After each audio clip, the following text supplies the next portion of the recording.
You arrive in Tapalpa on a Tuesday in November. It's not a tourist visit, although the town has everything it would take to be one. Cobblestone streets, small adobe houses painted white with colorful trim, ocote pine cones perfuming the cold mountain air. There's a beautiful church in the center. There are women selling cajeta and rompope in the plaza. There's a sign that reads Pueblo Mágico with a half-dry fountain underneath. The magic, in this case, includes the fact that less than 15 minutes from here lies the most absurd property you've ever seen in your career as a criminal investigator. And you've been doing this for 17 years. You've seen a lot, but you've never seen anything like this. Your convoy is 3 armored SUVs, 6 federal agents, 2 forensic specialists, a prosecutor who hasn't slept in 3 days, and you. You're the one in charge of documenting, of photographing, of inventorying every object, every room, every square inch of this architectural obscenity that Nemesio Oseguera Cervantes, alias El Mencho, ordered built as his personal refuge in the mountains of Jalisco. The most wanted man in Mexico. The ghost who for years ran the Jalisco New Generation Cartel from properties nobody knew existed until now. The road veers off the main highway onto a dirt track that doesn't show up on Google Maps. Obviously, it doesn't. He had it built. You're on 3 kilometers of private road that winds through oak and pine forests. You notice that every 200 meters there are discrete concrete posts on the sides of the road. They look like innocent markers. They're not. They're the bases of a surveillance camera system that fed into a closed-circuit network with the capacity to store 6 months of continuous recording. You already know this because the intelligence gathered before the operation documented it. What you didn't know is that there are also seismic sensors buried under the dirt road. They detected the weight and vibration of any approaching vehicle. El Mencho knew you were coming before you knew it yourself. Paranoia converted into civil engineering. The first gate appears out of nowhere. It's reinforced steel, painted dark green to blend in with the vegetation. It stands 4 meters tall. It has spikes along the top that aren't decorative. Behind it is a perimeter wall of gray quarried stone that extends in both directions until it disappears among the trees. A perimeter of nearly 2 kilometers. A Navy technician has already deactivated the electrical system that powered the fence. 6,000 volts. Enough to kill a grown man 3 times over. The sign that was posted next to the gate read, Private Property, Rancho Los Tres Potrillos.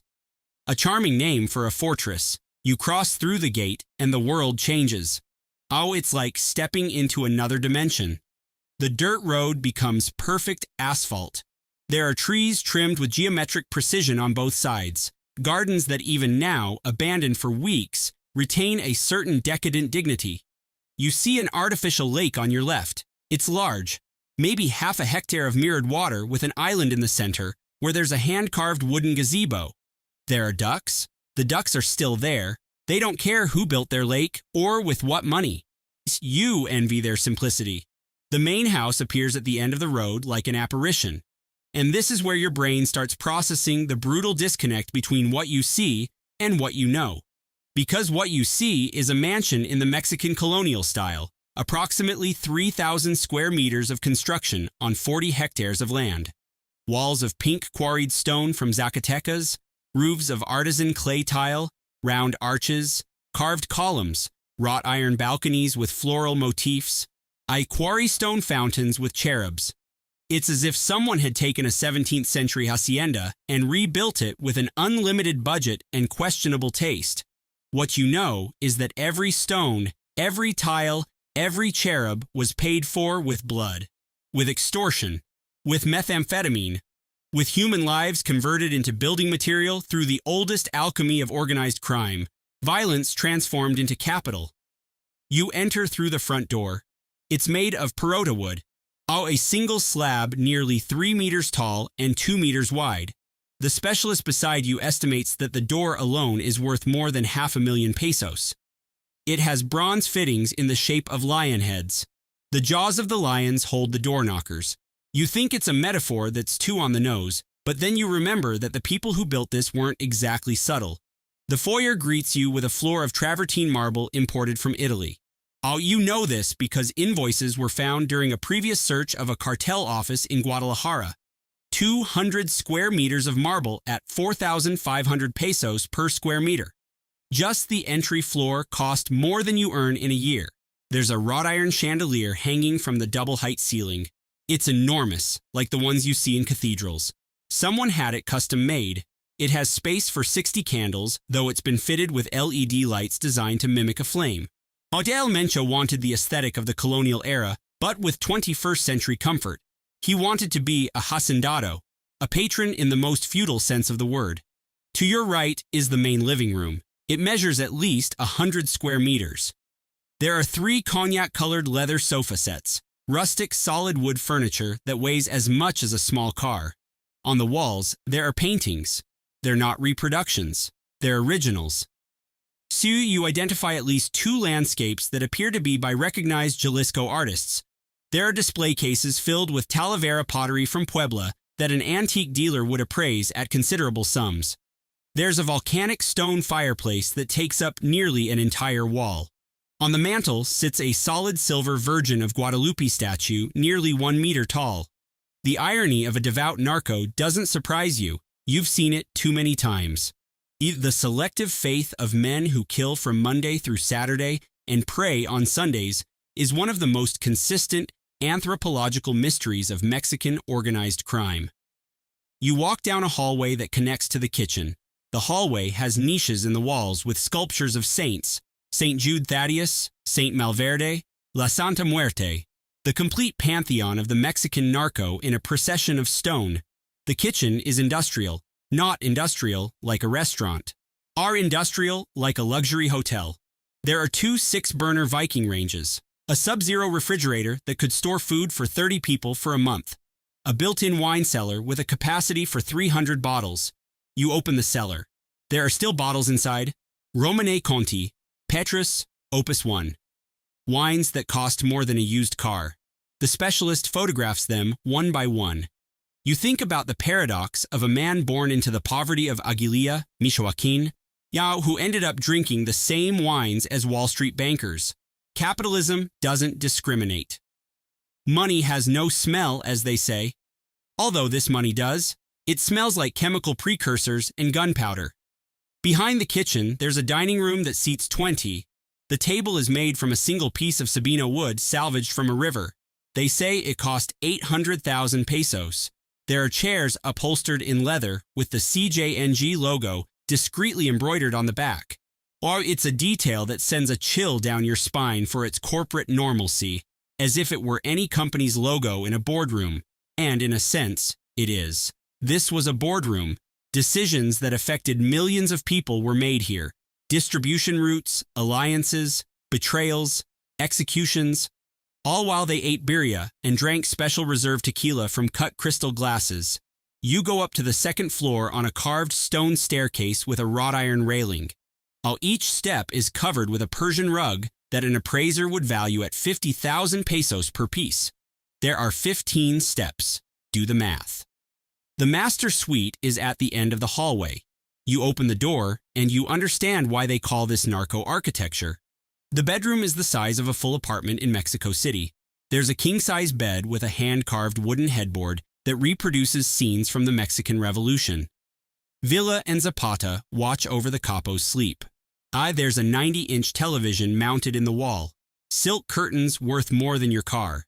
A walk-in closet the size of a full room containing suits, exotic boots made from crocodile and ostrich skin, python leather belts, Texan cowboy hats, caps from Italian brands. Everything arranged by color. Someone was tasked with keeping that closet organized. Someone whose literal job was to iron the shirts of a man who ordered executions before breakfast. The master bathroom is black marble with gold veining. There's a 4-person jacuzzi tub with a panoramic view of the mountain range through a floor-to-ceiling window. There's a Turkish hammam-style steam system, a shower with 16 water jets, radiant floor heating so you never step on cold marble. A mirror with an integrated screen, the kind that displays the weather and the news while you brush your teeth. You wonder if El Mencho watched the news about his own massacres while he shaved. Probably yes. It was probably part of his morning routine. verifying that the terror was working as a business strategy. You step out onto the suite's balcony. The view is devastatingly beautiful. Pine forests as far as the eye can see, mountains disappearing into the mist, the artificial lake shimmering below, a silence broken only by birds. If you didn't know where you were, if you didn't know who built this, you'd think it was a luxury eco-resort. A place for spiritual retreats or magazine-worthy weddings. But you know, and knowing ruins the view. Because behind every tree in that forest, you imagine the bodies that were never found. At the bottom of that artificial lake, you wonder what might be down there besides water and ducks. The beauty of the landscape becomes obscene when you put it in context. It's like finding flowers growing in a mass grave. You go down to the basement. This is where the colonial mansion becomes a bunker. There's a military-grade steel door, 3 inches thick, digital and biometric combination lock.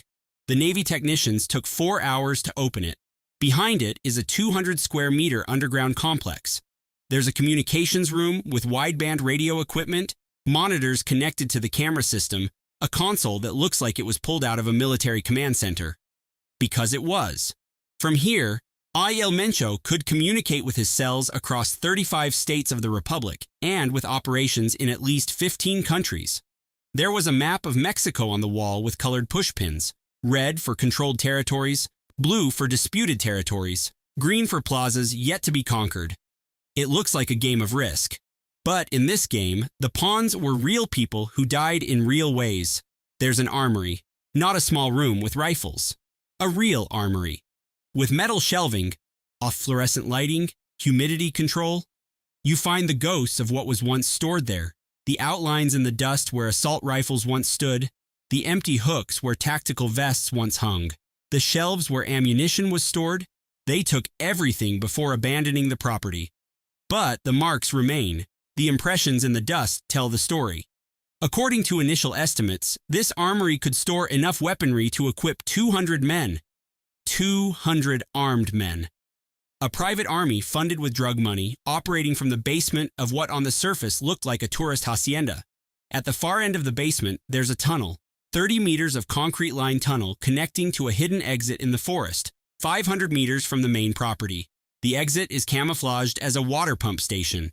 There's an all-terrain vehicle parked inside with the keys in the ignition and a full tank. A permanent escape plan. El Mencho always had a way out. Yet he always had a plan B, and a C, and a D. He built his empire on the premise that someday everything would come crashing down, and when that day came, he would have 30 meters of tunnel between his bed and freedom. You come back up to the surface. You need air. The basement left you with a sense of claustrophobia that isn't just physical. You walk toward the back of the property. This is where you find the amenities. There's a semi-Olympic heated pool. The water is still turquoise, maintained by an automated system that's still running. Next to the pool, there's an outdoor kitchen area with a professional grill, a granite bar, a palapa with a screen and surround sound. This is where El Mencho held his parties, where deals were sealed over tequila while bands played corridos glorifying the host. Beyond the pool, there are stables, 6 stalls of fine wood with imported rubber flooring. The horses are gone, but the hand-tooled leather saddles remain, inlaid with silver. Each one is worth what a new car costs. There are charreada and racing trophies. El Mencho, like so many capos before him, had a passion for racehorses. Clandestine races in Jalisco moved millions. Another business, another money laundering operation, another hobby disguising criminal activity as ranch tradition. There's a private chapel in the gardens, white quarried stone, a functional bell tower. Inside, pews for 20 people, an altar with the Virgin of Guadalupe, silver candelabras, bois and stained glass that filters the light into sacred colors. Velvet kneelers worn down from use. Someone prayed here frequently. The same person who signed execution orders and controlled methamphetamine routes. Cognitive dissonance converted into religious architecture. You find an office in a separate building, small, discreet, without any pretension. Inside, there's a mahogany desk, an executive chair, emptied filing cabinets, and connections where computer equipment was removed before the search. On the walls, there are topographic maps of Jalisco, Colima, Michoacán, and Guanajuato. There's a whiteboard with marker traces that have been erased but are still legible under ultraviolet light. The specialists are working on that. What they find are names, figures, routes, the ghosts of operational meetings where the logistics of terror were planned. This plain little room was the real center of power. On not the mansion with its marbles and its chandeliers. This gray room with its desk and its maps. This is where the pieces were moved on the bloodiest chessboard in Mexico. In a corner of the office, there's a safe embedded in the wall. The technicians already opened it. Inside, they found documents, property deeds in 5 states, articles of incorporation for companies, purchase and sale contracts, wills, all in the names of frontmen, but connected by a web of signatures and notarized powers of attorney that financial analysts will take months to untangle. It's the financial DNA of a criminal empire. Every piece of paper in that safe is a window into the way organized crime infiltrates the legal economy, how it buys land, businesses, loyalties, how it becomes indistinguishable from the economic fabric of an entire region. You return to the main house and walk through the guest rooms. There are 6, each with its own bathroom, all individual decor, television, minibar, a narco boutique hotel. This is where El Mencho's guests slept. Politicians, military officers, businessmen, leaders of other criminal groups. Each room has a safe and soundproofing, not just for comfort, for security. What was said in one room was not to be heard in another. In one of the rooms, you find something that stops you cold. On the nightstand, there's a book, a novel. The Power of the Dog by Don Winslow. There's a bookmark around page 230-something. Someone was reading a novel about narcos, a narco reading fiction about narcos. The recursiveness is so absurd that you almost laugh. Almost, but you don't, because you're standing in a crime scene that spans 40 hectares and every object is evidence. You visit the staff quarters, because a property this size requires permanent personnel. There are 4 smaller houses on the perimeter of the grounds. 2-bedroom homes, functional but comfortable. This is where the gardeners, the cooks, the cleaning staff, and the horse caretakers lived, and the lookouts. Because let's not fool ourselves. Half the domestic staff had dual functions, pruning the garden and monitoring the perimeter, cleaning the pool and reporting any suspicious movement on the road, cooking dinner and keeping the weapons clean. The servant class of drug trafficking is a hybrid workforce where domestic skills coexist with paramilitary ones. There's a helipad, because of course there's a helipad. A 15 by 15 meter concrete platform with a painted circle and approach lights that activate by remote control. No helicopter, obviously, but the tire marks and fuel stains confirm frequent and recent use. El Mencho didn't arrive at his mansion via the dirt road like ordinary people. He came by air, 10 minutes from Guadalajara by helicopter, invisible to checkpoints, out of reach of rivals. The sky as his private highway.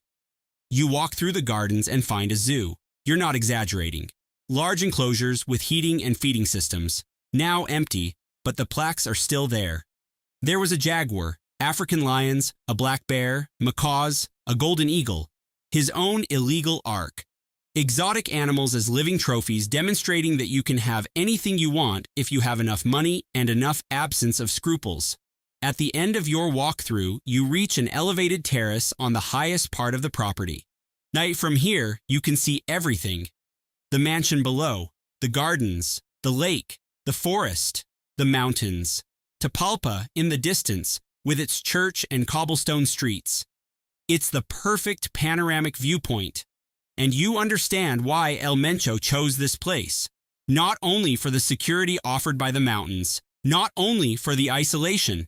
He chose it for the view, for the feeling of being above everything and everyone, of looking down, literally, at the world he controlled. This terrace is the geographic throne of a drug lord, and you're standing on it with your bulletproof vest and your camera, documenting the scenery of the most sophisticated criminal power Mexico has produced in recent decades. You come down from the terrace. It's 6 in the evening. You've spent 8 hours walking through the property and haven't covered it completely. There are areas that require excavation. There are smaller outbuildings that haven't been cataloged yet. Team, there are hectares of land that need to be inspected with drones and ground-penetrating radar. This search is going to take weeks, maybe months. As you walk toward the exit, you think about the numbers. This property, according to preliminary appraisals, has an estimated value of between 80 and 120 million pesos. Just the property, not counting the artwork, the wines, the saddles, the vehicles that are no longer there. I'm not counting the security and communications infrastructure. Not counting the value of the information found in the safe. The government will seize it. They'll eventually auction it off. Someone will buy it for a fraction of its value, and that person will live where El Mencho lived. They'll swim in his pool, they'll sleep in his bed, they'll see the same view from the same terrace, and they probably won't think too much about the history of every stone they walk on. You get into the SUV. The convoy starts up. You head out down the dirt road. You pass the posts of the deactivated cameras. You cross the now harmless 6,000-volt gate. The forest closes behind you as if the property didn't exist, as if it were a dream or a nightmare, depending on which side you're on. You arrive in Tapalpa. The plaza is lit up. Families are out for a stroll, children eating ice cream, a couple taking photos in front of the giant letters spelling out the town's name. Now nobody looks at you with curiosity. Nobody knows where you're coming from. Or maybe everyone knows and nobody says a thing. In Jalisco, you learned that silence is not the absence of information. It's a collective survival mechanism. You eat dinner alone in a restaurant in the center. You order a beer and enchiladas. The waitress is young, friendly. You leave her a good tip. Because after seeing how money gets spent when it has no limits and no conscience, the least you can do is be generous with your 380 peso daily expense allowance. You check your phone. There are 23 messages in the investigation group chat. New findings, new questions, new connections between names and accounts and properties. This mansion is just one piece of a puzzle that spans the entire Western Hemisphere. El Mencho wasn't a man. He was a corporation, a system, a hydra with heads on every continent, and you just visited one of his nests. The most lavish. The most revealing. The most obscenely beautiful. You think about what you saw today. The Italian marble, the French wine, the thoroughbred horses, the chapel with its stained glass, the escape tunnel, the map with its colored pins, the safe with its documents. And you think about something that has haunted you since you first got into this line of work, the distance between origin and destination. El Mencho was born in a town that had no running water, where children walked miles to get to school, where poverty wasn't a statistic but the air you breathed, and he ended up building a mansion with a helipad, a private zoo, and a wine cellar that would make a European aristocrat blush. That distance, those miles between misery and obscenity, are paved with corpses. Every square meter of that mansion cost lives. Every luxury was financed with suffering. And the most disturbing thing isn't the crime itself. It's that the crime produced beauty. It produced gardens and fountains and sunsets seen from dream terraces. It produced an aesthetic that, stripped of its context, would be admirable. And that's what gets to you. That you can't deny the view was beautiful. You pay the bill, you step outside. The air in Tapalpa is cold and clean. It smells like pine and wood smoke. It's one of the most beautiful places in Jalisco. And 15 minutes from here, behind an electrified gate and a road that doesn't exist on any map, there's a monument to the unlimited power of the drug trade. A place where beauty and horror coexist with a naturalness that turns your stomach. Where a man played God with death money and almost pulled it off. Tomorrow, you'll be back. There are more rooms to search, more evidence to collect, more numbers to document. Your report is going to run hundreds of pages. It's going to include photographs that look like they were pulled from an architecture magazine. And every caption is going to be a reminder that behind the pink quarried stone and the black marble and the blue mountains, there is an industry of death that builds palaces for its enforcers while destroying entire communities to feed them. You arrive at the hotel. It's modest, clean but modest. Your room has a twin bed, a small television, a bathroom with a shower that takes forever to get hot. A brutal contrast to what you saw a few hours ago. You earn 28,000 pesos a month investigating organized crime. The man whose mansion you just documented spent that on a bottle of wine to go with his dinner. And you're the one who's supposed to be dismantling his empire. With your bureaucrat's salary, your second-hand bulletproof vest, and your camera that sometimes jams, you lie down, you close your eyes, but you can't sleep. Because behind your eyelids, the images keep coming. The 60-candle chandelier, the jacuzzi with its view of the mountains, the 30-meter tunnel, the safe and its secrets, and above all, the terrace. That damn terrace from where you could see everything, from where El Mencho surveyed his kingdom. A magic town they call Tapalpa. The sign is right. Magic exists. It's just that sometimes it's very dark.